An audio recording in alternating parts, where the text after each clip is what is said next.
tin magda onni kan ngabade ya mag ni anyerta nying pon i Sugda pumyun pumapodan ni nying poni ni yarsan nying poni yarsan os ni jamma tulan yang de jamma tulan ni anyerta nying poni ni wanda ke woni badi wi badi mini yo kan ngagel bala mukiba kan ngagel bala mukiba me na yusi bangya we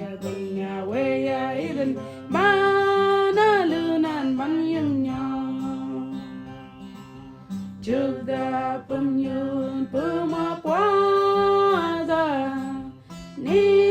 nying pwani ni yasa nying pwani yasa os ni jomma tulan yang de jomma tulan chen ni anyerta nying pwani Paul din jom get kendali amang ni ang wangi dekti tiap ji tin maga oni kan ngabade amang ni anyerta nying pon i jugda pamyun pumapoda ni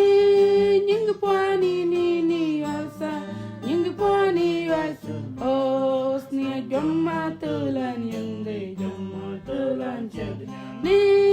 anyerta nying pon i ni wanda ke woni bade wingi bade mine yo kan ngagel bala mukiba kan ngagel bala mukiba me na yusi bangya we ya idani bana lenan ban yum nya suga pumyun pumapoda ni nying poni ni yarsa nying poni yarsan os ni jomma tulan yang de jomma ni anyerta nying poni